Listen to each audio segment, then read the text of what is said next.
My name is Lucian Trent, and at my sister's wedding, her father-in-law looked straight past me like I didn't even exist. He brushed by without a nod, without a glance. Just that air of quiet dismissal that men like him have spent a lifetime perfecting. I stood there in a tailored suit, drink in hand, knowing something he didn't. See, Roland Rowe, the man so proud of his last name he probably signs it in gold ink, had spent the last 6 months trying to buy out a tech company he didn't realize I co-founded. A company his own business relied on. A company I built from nothing while raising my sister from the ashes of our old life. But Roland only saw what he wanted to see. A nameless, titleless nobody. He saw the surface. That's what men like him do. And frankly, I was fine with that. Because in a few minutes, after I got called up for an impromptu speech, I would introduce myself. And when I did, everything about the way he looked at me would change.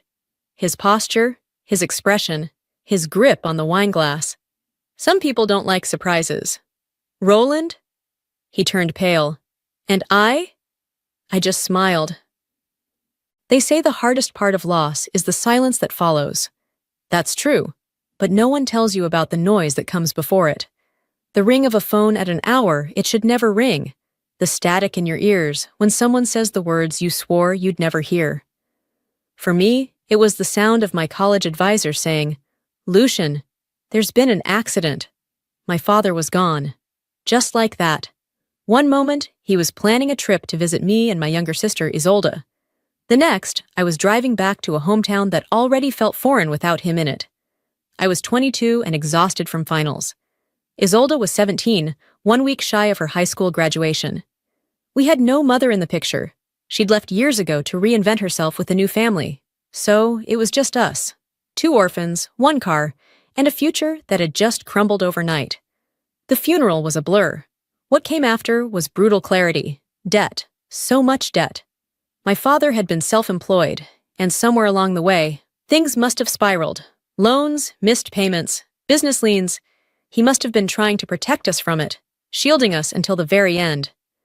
But once the obituary printed, the creditors came knocking, hard. They took everything. The house, the car, his workshop. All we had left was the small suitcase of clothes I'd packed for spring break. My scholarship covered tuition. But rent? Groceries? Isolde's tuition? We were on our own. That night, after the last relative left and the door clicked shut, I remember sitting on the floor with Isolde. She was crying, knees tucked under her hoodie, and I realized, no one else is coming. I was the only adult left in her world, so I made a decision.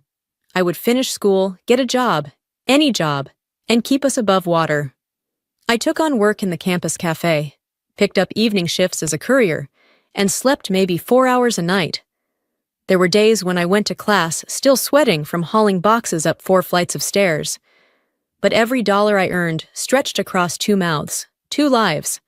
I lost my girlfriend somewhere along the way. She was kind, but she needed more than voicemail apologies and forgotten date nights. I let her go, not because I didn't care, but because I didn't have enough of myself left to give.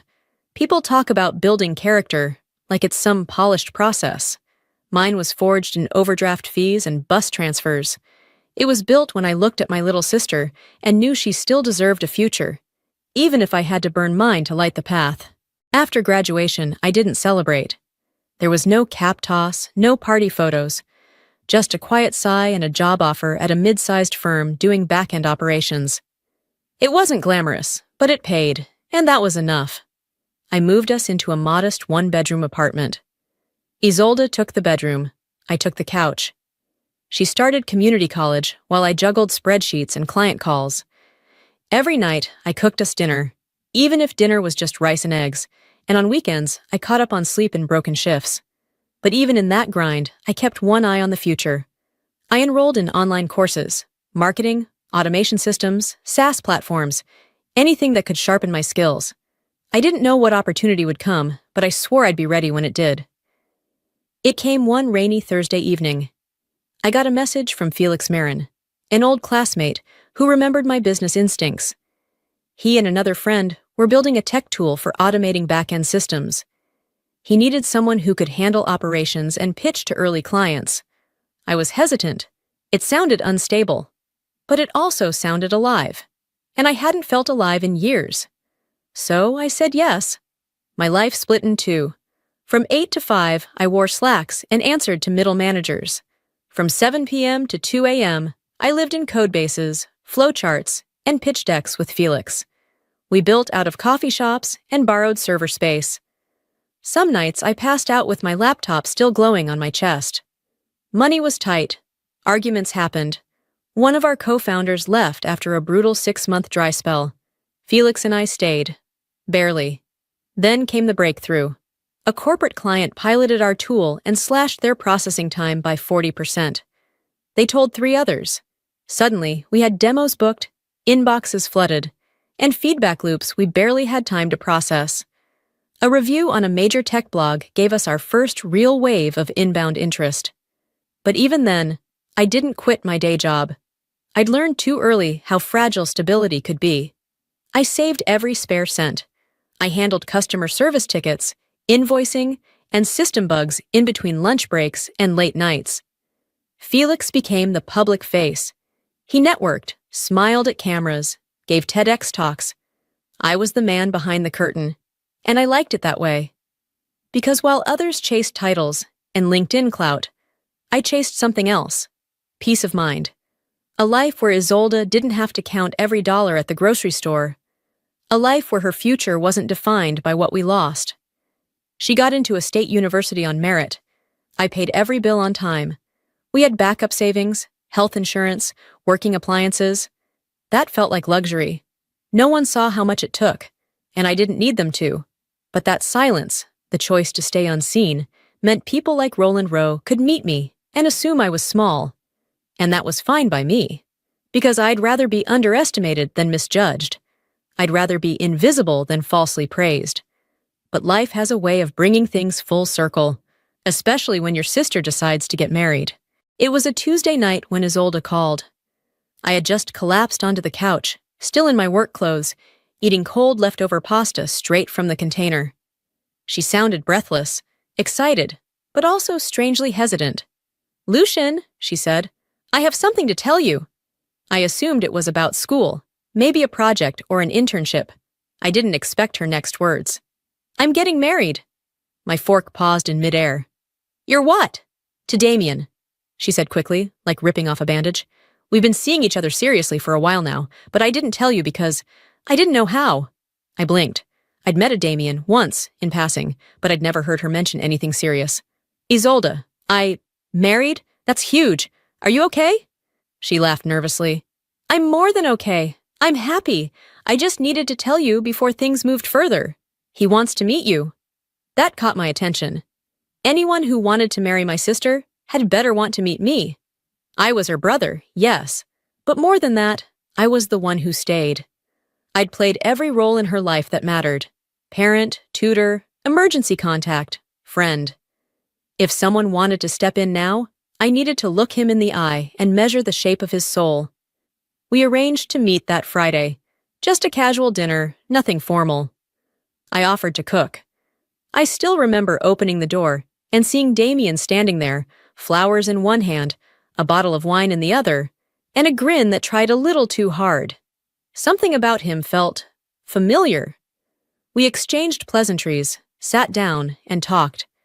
He was polite, well-spoken, clearly adored my sister, but there was something in his last name that tugged at me. "Rowe," I said aloud, turning it over in my head like a coin. "Any relation to Roland Rowe?" He paused for a fraction of a second too long. "He's my father." That's when it clicked. Roland Rowe was one of our biggest enterprise clients. Not just that, he'd been actively trying to acquire our platform for months. His emails always came laced with thinly veiled offers, the kind that suggested he thought he was doing us a favor by showing interest. He was a businessman through and through, sharp suits, sharper tone, and a reputation for crushing partnerships just to own the scraps. He was all over the industry blogs. He wasn't evil, just dismissive, transactional. And now, here I was, sitting across the table from his son. I kept my face neutral, my tone even. I didn't mention the company, didn't bring up business at all. This was about Isolde. If Damien was decent, I'd find a way to make peace with the rest. Later that night, Isolde pulled me aside in the kitchen. You went quiet for a while there. Everything okay? I nodded. I'm just surprised. You really love him? I do, she said. He's not like his father, Lucian. He's kind, steady, he listens. I studied her face. She wasn't pleading, she was glowing. And she never glowed easily. Okay, I said at last. Then I'm in your corner. Weeks passed. Wedding planning took over her life. I offered to help where I could, but kept my distance from the formalities, until the family meet and greet. It was held at an upscale country club, all white tablecloths and waitstaff in black vests. Isolde asked me to attend, and I said yes, more for her than for them. I met Roland face to face that day. The moment I walked into the room, his eyes found me. He took me in quickly, shoes, suit, posture, before looking away. When we were formally introduced, he offered a limp handshake and said, "Oh, you're just her brother. I assumed her father would be here." I stared at him.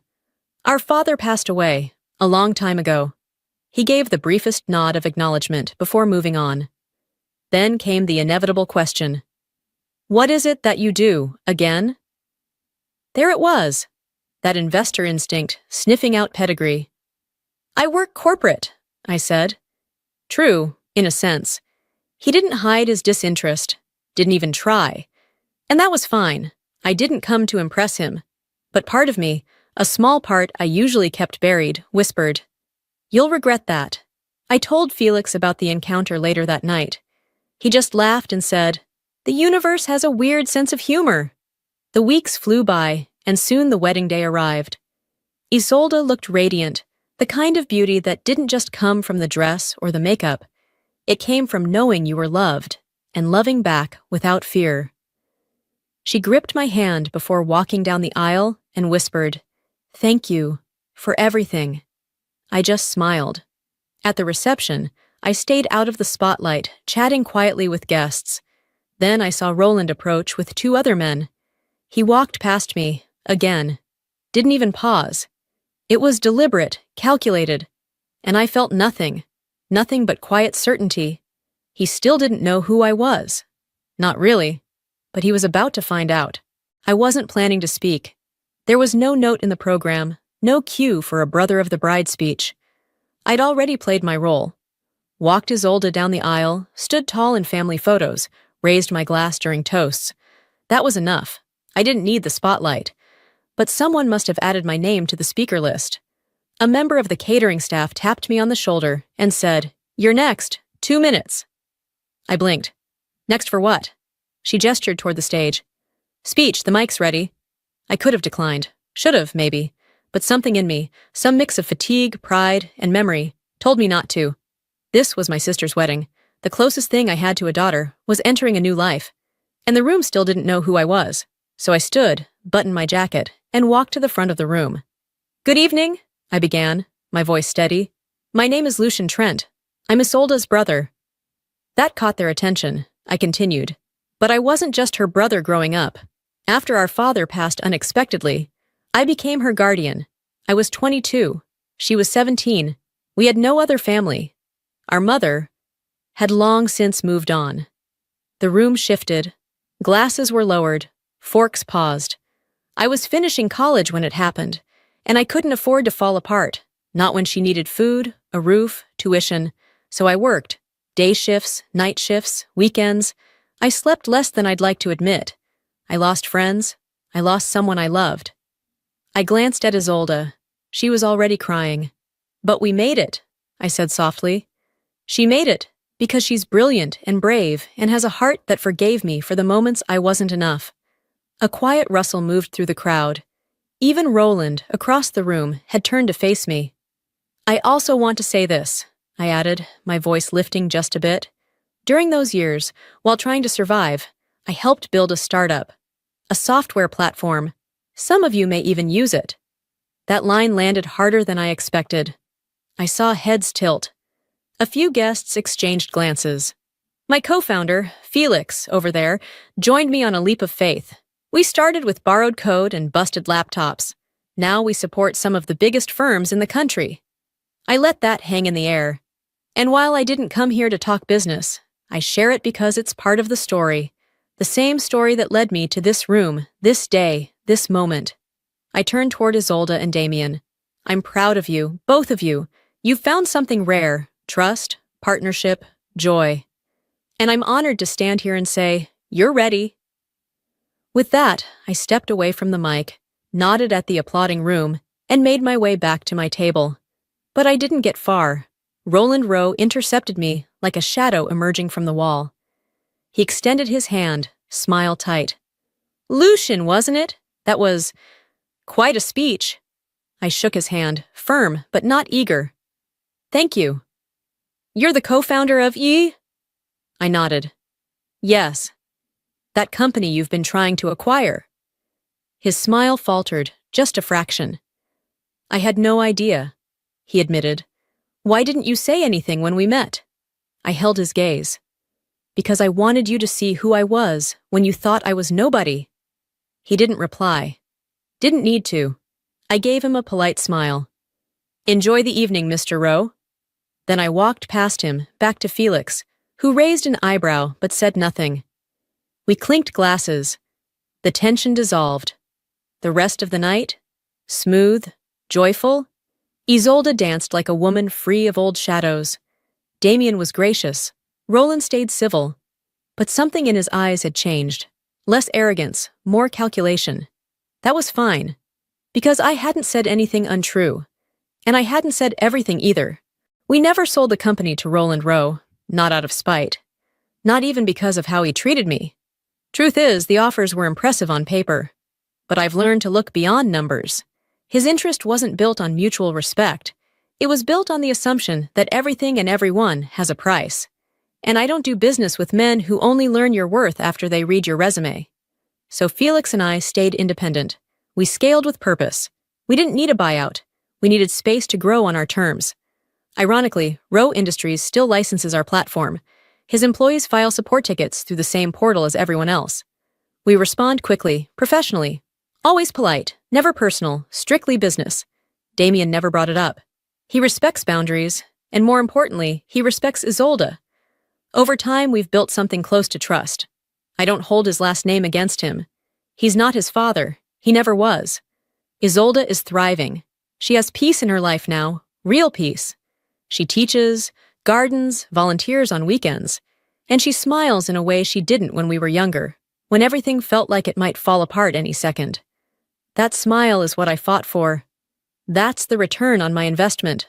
Sometimes, people still assume I'm just the guy in the background. Quiet, unremarkable. And I let them think that, because I know the truth. The ones who dismiss you when you're silent are the same ones who will scramble to respect you once someone announces your title. But by then, their respect means nothing. True respect shows up when no one's watching. It's not a reaction. It's a choice. Roland's biggest mistake wasn't underestimating me. It was assuming that being unseen meant being unimportant. But I've never needed the spotlight. All I needed was to know that my sister would be okay. And now, she is. That's more than enough for me. If there's one thing this whole journey has taught me, it's this. You don't rise by being loud, by forcing people to see you. You rise by standing firm in who you are, quietly, steadily, and with dignity. When people finally notice, let it be on your terms, not theirs.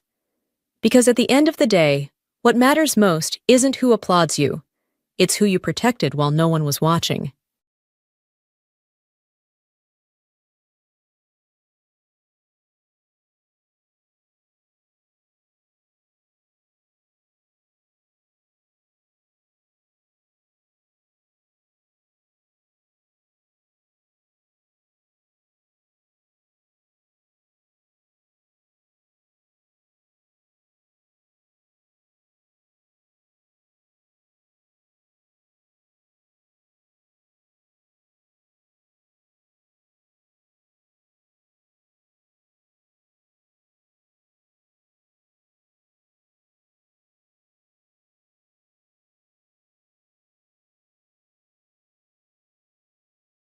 My name is Celine Ward. I come from a place where daughters are meant to be quiet, polite, and grateful, even when everything inside them is breaking. I spent most of my life being the invisible one, the one who made room so others could shine. And for a long time, I told myself that was love. 3 days before I was supposed to board a flight to Paris for a scholarship interview that could change my life, I discovered my passport was missing. Not lost, missing. Ripped from the secure folder where I'd kept it for months, tucked between my visa paperwork and my acceptance letter. I searched every drawer, every pocket, every space where something might have slipped. Nothing. Until I looked up and saw her standing there. Calla, my younger sister, my parents' pride. The same girl who once accidentally spilled bleach on my prom dress, who claimed she never saw my college acceptance letter until it was too late to reply. "You really should be more careful with your things," she said, smiling like always. That sweet, practiced smile that had fooled everyone for years. Everyone but me. I didn't scream, I didn't cry. I just nodded and told her I'd double-check the kitchen. Then I went to my room and opened the hollowed-out Bible I'd hidden since January. My backup passport lay inside, untouched. My heart pounded steady as I texted Marcus. Plan Omega is a go.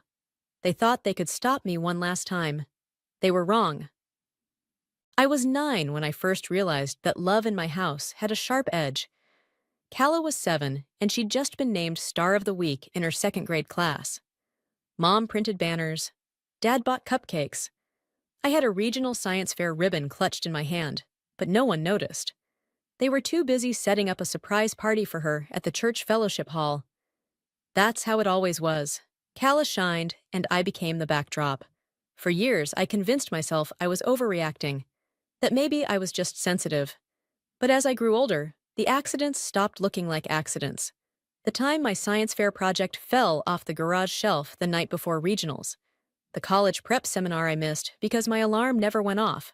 A clock I later found tucked into the back of Calla's closet. The college acceptance letter from a university I'd dared to dream about. Gone. My parents told me it must have gotten lost in the mail. It showed up a month after the deadline, opened and creased. And every time, Calla would play the innocent. "You poor thing," she'd say. "You really have to stay organized, Celine." My parents? They called me dramatic, forgetful, prone to losing things. Dad would sigh into his morning coffee, muttering about how I needed to grow thicker skin. Mom preferred silence, unless it was to marvel at Calla's latest debate win or violin recital. So I adapted. Quietly, strategically. I started keeping copies of everything. Digital backups, hidden folders, screenshots of every important email. I wrote everything down, documented every coincidence. I became my own archivist, recording the slow erosion of trust one sabotage at a time. And I started preparing for the day I'd leave. The scholarship to Paris had been a lifeline, a full 18-month program through the European Youth Policy Institute. I applied in secret, wrote my essay in the back room at the library, and submitted it on a prepaid SIM card so my parents couldn't trace the data. When I got the acceptance letter, I didn't tell anyone. Not right away. I just stared at the screen, my hand over my mouth, and thought, they're going to try to take this from me too. So I planned, every detail. A backup passport hidden in a hollowed-out Bible I'd bought for $4 at a thrift store. A duffel packed with essentials, ready under my bed. Babysitting money saved for years, stashed under a loose floorboard. Every item chosen for necessity, not sentiment. No photos, no heirlooms, just what I needed to survive. I played along at home, smiled at dinner, laughed at Calla's rehearsed stories. Let them think I was soft, still obedient, still theirs. But I wasn't. I was building an exit. When I told them about the Paris program 2 weeks before my flight, I watched the discomfort ripple across their faces. Mom pressed her lips into a thin line. Dad adjusted his tie like someone had accused him of a crime. Calla smiled, but her eyes flared, a flicker of panic she tried to hide. "Well," Mom said finally, "that's ambitious." Dad added, "Seems a bit rushed, don't you think?" "And Calla?" She reached across the table and squeezed my hand. "Just be careful, Celine. Not everything works out the way you hope." That night, I added a second copy of my flight itinerary to my emergency folder, just in case. Because I'd seen this before. They didn't destroy things all at once. They chipped away slowly, discrediting, undermining, making sure I'd question myself before I ever questioned them. But this time, I wasn't going to give them the chance. I woke at 2 a.m., not to an alarm, but to instinct. My body had learned the rhythm of escape after months of rehearsals. Every movement was precise, like choreography for survival. The house groaned softly, its old bones settling. Dad's snoring echoed from the master bedroom. I sat up in bed, heart thudding steady, and reached for the Bible on my shelf. The hollowed pages held my escape. The backup passport, untouched and waiting. I pressed the cover to my chest, breathing in the moment. This was it. No more waiting for permission to live. My duffel was already packed, each item weighed, folded, and positioned like evidence in a courtroom. No room for anything that wasn't absolutely essential. I left behind the framed certificates in the laundry room, the soccer medals buried in the attic, and every photograph that proved nothing. Beneath the floorboard, I retrieved the envelope of cash. $2,340, earned one babysitting shift at a time. I slid it into the side pocket of my bag and glanced around my room one last time. This wasn't a goodbye. It was an escape from a place that never made space for me. I scribbled a note and placed it on my pillow. I know what you did. I've always known. That was all. The full truth compressed into 8 words. Sliding open the window, I hoisted the duffel down first. It landed with a soft thud in Mom's hydrangeas. A fitting farewell.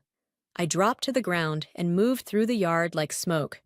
Across the street, headlights stayed off as Marcus leaned against his sister's borrowed Honda. His shoulders straightened when he saw me. "You sure about this?" he whispered as he opened the trunk. "They took the original," I said, holding up the second passport. "Just like we thought they would." His jaw clenched. "I hoped we were wrong." "They've had years of practice," I said, handing him the folder with my documents. He nodded and placed it gently in the glove box. "Remember the prom dress?" "Bleach," I said, "but no one ever asked who moved the bottle." He shook his head. "It's always you cleaning up their mess." Not anymore. We drove in silence, the road stretching ahead like a lifeline. No music, just the hum of the engine and the occasional creak of the old car frame. Marcus kept his eyes forward, but I saw the tension in his jaw, the way his fingers flexed against the steering wheel. "Your mom and dad, they're gonna flip," he said eventually. "They'll survive," I replied. "So will Calla." At the airport, the early morning crowd shuffled between terminals like ghosts. I clutched my boarding pass like armor. Every checkpoint I cleared felt like a door slamming shut behind me. One more chain broken, one more lie left behind. My hands trembled only once, when my phone lit up with a call from Mom. I watched the name flash across the screen before hitting decline. She didn't deserve my explanation. Neither did Dad, who had called my dreams unrealistic, or Calla, who'd taken everything from notebooks to confidence and called it sisterhood. I made it to my gate. Paris, France, my first time flying, my first time leaving the state, my first time choosing for myself. Marcus waited near security, watching until I disappeared from view. I looked back once, just once. His hand raised in a quiet wave. I nodded. Then I stepped onto the plane. As the engine roared to life and the ground peeled away beneath us, I felt it. That weight I'd carried for so long, finally lifting. Kentucky shrank below the clouds. The past drifted into silence. I wasn't running anymore. I was flying. Paris didn't welcome me with parades or trumpets. Just cold air, blinking signs in French, and the scent of roasted chestnuts wafting through the arrivals terminal. I gripped my passport so tightly my knuckles turned white. The one they never found. The one that held everything they tried to take from me. A woman with silver-streaked hair held a sign with my name. Celine Ward, European Youth Policy Forum. Her smile creased the corners of her eyes. "I'm Renee," she said, extending her hand. "Your mentor. Your essay was remarkable. Not dramatic, not difficult, not too much. Just remarkable." Something in me cracked open. The next few days passed in a blur. Orientation, icebreakers, strangers with stories that echoed pieces of mine, a girl from Lebanon who taught computer science to displaced children, a boy from Australia whose grandmother had fought for indigenous land rights. They talked about injustice and hope in the same breath. For once, I didn't feel like I had to shrink myself to belong. On the third day, we gathered in a grand hall lined with the flags of 30 nations. Sunlight streamed through tall windows as Renee took the podium. "Each of you will speak briefly," she announced, "about why you're here, what drives you to serve." My pulse jumped. I hadn't prepared for this. I had statistics about youth civic engagement scribbled in my notebook, talking points, safe facts. But as the microphone passed from student to student, I knew I couldn't recite anything safe. When it reached me, I stood slowly. 60 pairs of eyes turned toward me. "In my hometown," I began, "they say a woman's highest calling is to serve her family." My voice wavered, then steadied. "They don't tell you that sometimes family becomes the cage, that love can become chains, link by link, wrapped around your wings until you can't even remember how to fly." Silence. Even the flags seemed to pause their fluttering. "I'm here," I continued, "because service must start with seeing the humanity in ourselves, because we can't lift others if we're not allowed to stand tall, because the most dangerous people are often the ones who clip your wings, with a smile." A single clap broke the silence, then another, then a wave. Renee's eyes glistened. "Miss Ward," she said quietly as she took the mic, "I'd like you to consider speaking at the Strawberg Forum next month." That evening, my phone lit up with messages from home. Voicemails from Mom. "Sweetheart, what will people think? This rebellion has gone far enough." Texts from Kalia. "Everyone's saying you abandoned the family. Pastor Don quoted you in his sermon about the prodigal child." I hovered over the block button. A knock on my door saved me from deciding. Emma, my doormate from Montreal, held 2 mugs of tea. "Rough day?" She didn't wait for an answer. Just set a mug down and curled into my desk chair like she belonged there. "My mom always says tea fixes everything," she added. "She's wrong about most things, but not that." I laughed for the first time in weeks. From there, things shifted. Our study group became a kind of makeshift family. We cooked dinner together, debated late into the night, traded jokes in half a dozen languages. Professor Laurent asked me to be his research assistant after I respectfully dismantled his theory on generational policy gaps. Renee never brought up my orientation speech again, but doors began opening, meetings arranged. My name made its way into rooms I never thought I'd enter. Until the night before Strawberg. It was almost 3 a.m. My dorm room glowed with lamplight as I revised the last paragraph of my speech. Outside, Paris slept beneath a sky of flickering stars. My phone buzzed. A new Instagram post from Kala. A throwback photo of the two of us, her arm looped around my shoulder at a high school debate tournament. Caption: "So proud of my amazing sister speaking tomorrow at the European Youth Forum. Proud sister, family first." My hands trembled as I turned the screen face down. Another notification. Mom's email.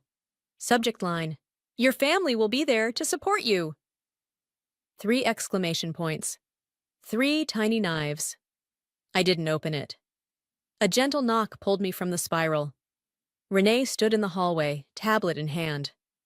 "They're coming," I whispered. She nodded. "They won't get near the speaker prep rooms. We've arranged everything." "They're not coming to watch me succeed," I said. "No," she replied. "But that's exactly what they're going to witness." The morning of the forum, I stood behind the curtain, heels planted, blazer sharp, notes steady in my hands. From the shadows, I saw them. Mom in pearls, Dad in his stiff church suit, Kala in lemon yellow, eyes scanning like a hunter. "5 minutes, Miss Ward," the stage manager whispered. I breathed deeply. Not for them, for me, for the girl who once stayed silent so others could speak louder, for every empty shelf where my awards should have been, for the suitcase hidden under my bed, and the Bible with a passport no one was meant to find. And then, I walked out. I didn't see their faces until I reached the podium. From the stage, the crowd blurred into shadow, except for the back row. My mother sat rigid, hands folded just right. My father's jaw was set tight, and Calla, in lemon yellow, watched me like a hawk in a courtroom. "My name is Celine Ward," I said, gripping the mic. "And I'm here to talk about voices never meant to be heard." Pause. Not because they weren't strong, but because someone made sure they never got the chance. I spoke of silence, of sabotage dressed as sisterhood, of protection that felt more like a cage. I pulled out my passport, letting the light catch the cover. "This is my second passport," I said, "because when you grow up watching your future go missing, you learn to make backups. You learn to hide your joy like contraband. You learn that sometimes the ones who love you most are the ones who clip your wings the quietest." Phones lifted, cameras flashed. In the back row, my mother's hand covered her mouth. Calla stared, motionless, but this wasn't for them. When I finished, the crowd stood. Applause. Not for my pain, but for my defiance, for surviving with my voice intact. Later that night, the internet lit up. Articles, quotes, clips from the live stream. My hometown paper called me a voice for the next generation. Calla posted a graduation photo. "Proud of my sister," she wrote. "Always knew she'd do great things." I blocked the notification. My parents left voicemail after voicemail. Mom's voice danced between guilt and concern.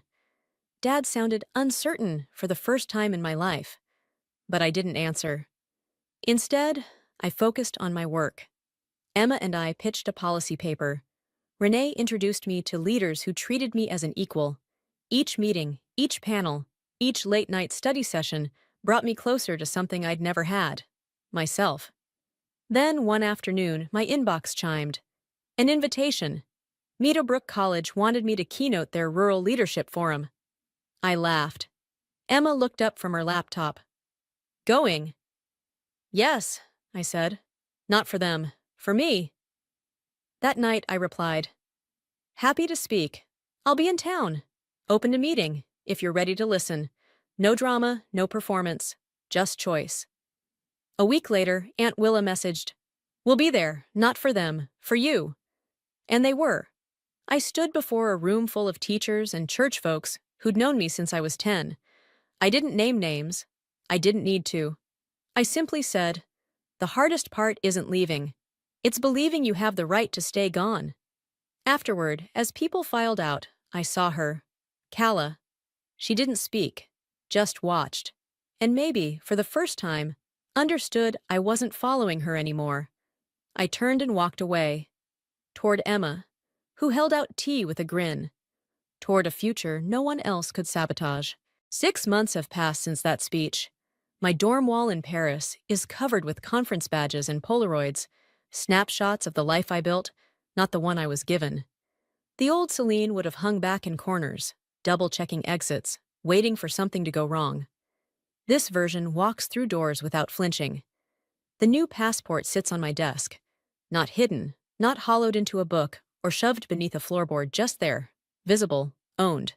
My phone still buzzes sometimes with messages from home. Some days, it's Mom's carefully phrased guilt dressed up as concern. Other days, it's silence. I no longer flinch either way. I don't need them to approve of the woman I've become. Marcus just got accepted into the Paris exchange program. Emma and I are co-authoring a piece on educational equity that's being reviewed by an international journal. And I've been asked to return to Meadowbrook College to help design a youth civic engagement curriculum. That last invitation came with a short, polite message. "We believe your voice could inspire students who feel unseen." I smiled when I read it, not bitter, just whole. They thought silence would make me obedient, that clipping my wings would make me safe. But all it did was teach me how to build better ones. Sometimes I wonder if Calla regrets it, what she stole, what she broke. But I don't dwell on it. I'm not here to carry her consequences. I'm here to carry my own life. This wasn't just about a passport. It was about reclaiming my narrative, piece by piece. It was about refusing to live as someone else's shadow. It was about standing in the light and not apologizing for how brightly I burned. They thought they locked the door behind me, but I found another. And when I stepped through, I didn't just escape. I arrived.